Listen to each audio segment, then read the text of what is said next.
Greek স্থাপত্যশৈলীর অনুকরণে নির্মিত ছয় কোণাকৃতির এই মন্দিরটি প্রাচীন স্থাপত্যের একটি অসাধারণ নিদর্শন হিসেবে পরিচিত, যা বাংলাদেশের প্রত্নতত্ত্ব অধিদপ্তরের তালিকাভুক্ত এবং এই মন্দিরটি ভগবান শ্রীকৃষ্ণের উদ্দেশ্যে উৎসর্গীকৃত। আজকে আমরা চলে এসেছি পঞ্চগড় জেলার দেবীগঞ্জ উপজেলার শালডাঙ্গা গ্রামে অবস্থিত একটি প্রাচীন ও ঐতিহাসিক মন্দির গোলকধাম মন্দিরে।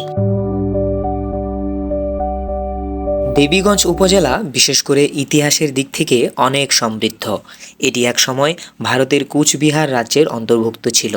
এই উপজেলাতেই ব্রিটিশ বিরোধী নারী যোদ্ধা দেবী চৌধুরানীর অনেক স্মৃতি রয়েছে।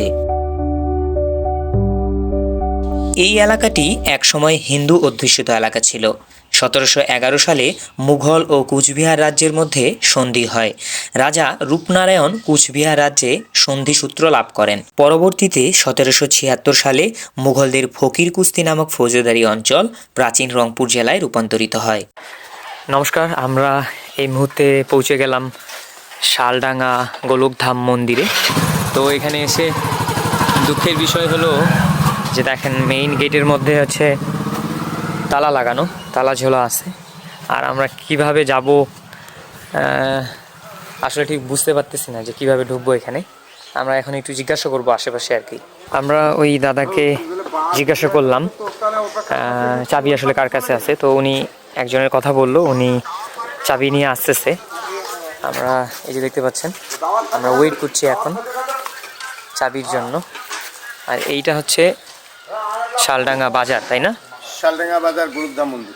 গোলকধাম মন্দির, শালডাঙ্গা বাজার।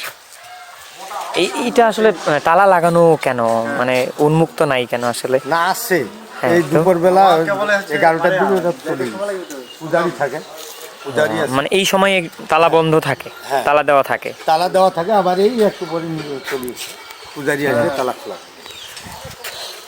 দেখি এখন ওনার অপেক্ষায় আমরা আসছি। অবশেষে আমরা এক কাকুকে পেয়েছি, তো ওনার কাছে চাবি আছে। আমরা তো কারো যদি সাক্ষাৎ না পাইতাম তাহলে তো মন খারাপ করে চলে যাইতে হইতো আমাদেরকে। ছোট ভাই চাবি নিয়ে আসছে। খুলেন খুলেন, তালাটা খুলেন। আপনার নাম কি? স্বপন। স্বপন বাবু। পুরা নাম কি? স্বপন। স্বপন দাস। আচ্ছা, আপনাকে অসংখ্য অসংখ্য ধন্যবাদ। আপনাকে কি ওই কাকু পাঠাইলো? হ্যাঁ। যাক, দাঁড়ান আমাকে দেন নাহলে। এটা তো খুলতেছে না এত সহজে। ও খুলছে। ওম শান্তি শান্তি শান্তি। অসাধারণ অসাধারণ, সত্যি ভাষায় প্রকাশ করার মতো না যে এটার কারুকাজ কতটা চমৎকার। অমায়িক অমায়িক শিল্পকর্ম আসলে এমন একটা জিনিস, শিল্পীদের যারা অভিজ্ঞ এবং গুণী শিল্পী তাদের যে কারুকাজ, সেই কারুকাজ দেখলেই সেই কাজের প্রতি বা সেই জায়গাটার প্রতি একটা উচ্চ মাত্রার একটা সম্মান বেড়ে যায়। দেখেই বুঝতে পারছেন আমি আসলে ভাষা হারিয়ে ফেলছি কিভাবে এটা সৌন্দর্যটা প্রকাশ করব। এই মন্দিরটির নির্মাণকাল 1846 সাল, অর্থাৎ মন্দিরটির বয়স প্রায় 180 বছর। গোলককৃষ্ণ গোস্বামীর নাম অনুসারেই এই মন্দিরের নামকরণ করা হয়। মন্দিরটি একটি সুউচ্চ প্ল্যাটফর্মের উপর স্থাপিত, যা গ্রিক স্থাপত্যশৈলীর অনুরূপ এবং যার ছয় কোণাকৃতির গঠন অত্যন্ত আকর্ষণীয় আর সম্পূর্ণ ভিন্ন রকম। ঊনবিংশ শতাব্দীর প্রাচীন স্থাপত্যের একটি অপরূপ নিদর্শন এটি। তাই এই মন্দিরের প্রত্নতাত্ত্বিক ও ঐতিহাসিক গুরুত্ব আছে। এজন্যই বর্তমানে পর্যটকদের কাছে এটি একটি আকর্ষণীয় স্থান, যা সনাতন ধর্মীয় সংস্কৃতি অথবা ঐতিহাসিক সংস্কৃতি আঁকড়ে ধরে আছে। কারুকার্যগুলো একবার দেখুন, মন ছুঁয়ে যাবে। সত্যি কি নিখুঁত শিল্পকর্ম, অসাধারণ অসাধারণ। আমরা একটু চারপাশটা ঘুরবো।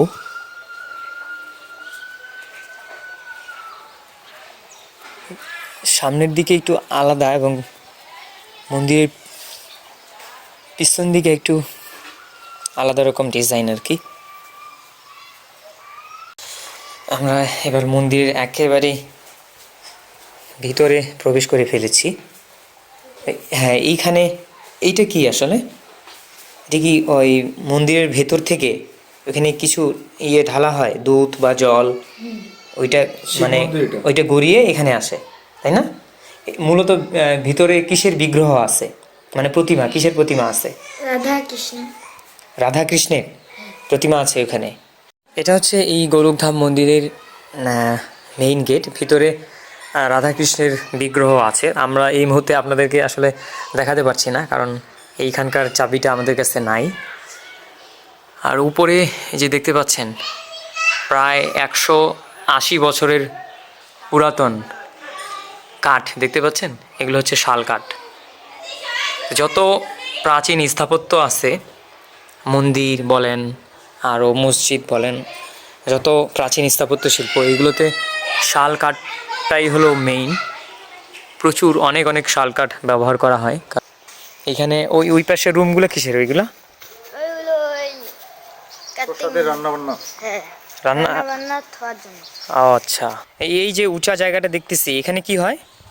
এই খেলাগুলো না, এই যে উঁচা জায়গাটা দেখতেছি, এখানে কোনো কি হরিবাসর হয়, নামযজ্ঞ হয় এখানে?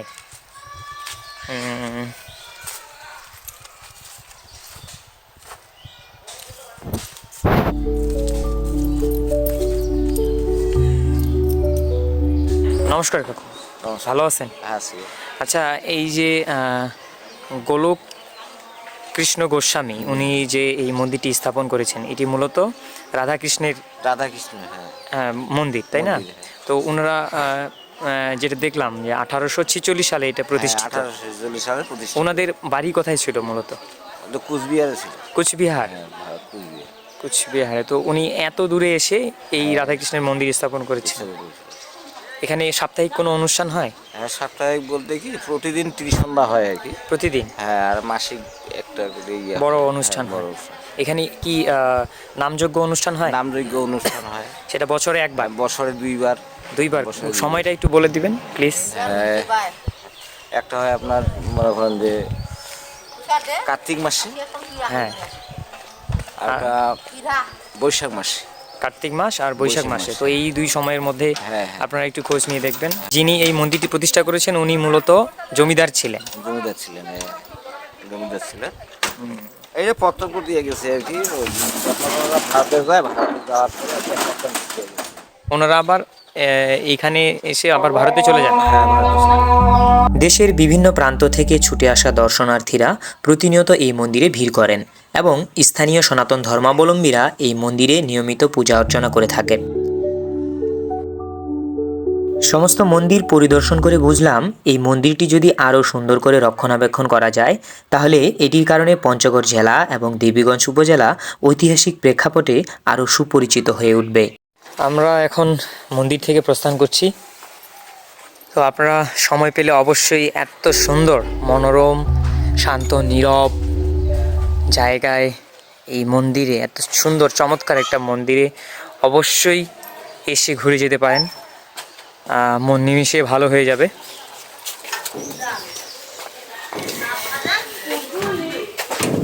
ও তুই একটি দে তো, ইয়ে হচ্ছে, নেন তালাটা মেরে দেন। লাগছে? এসে ছোট ভাই আমাদেরকে অনেক যত্ন করে, অনেক সুন্দর করে, আপন মনে করে আমাদেরকে মন্দির ঘুরিয়ে দেখাইলেন। আপনার নাম কি যেন বলছিলেন? স্বপন দাস। আচ্ছা, সবসময় ভালো থাকবেন, সুস্থ থাকবেন। সৃষ্টিকর্তার কৃপায় হয়তো আবারও কোনো একদিন দেখা হবে, যদি সৃষ্টিকর্তার কৃপা থাকে। ঠিক আছে, ধন্যবাদ, নমস্কার। তো আজকে এই পর্যন্তই। সবাই ভালো থাকবেন, সুস্থ থাকবেন, নমস্কার।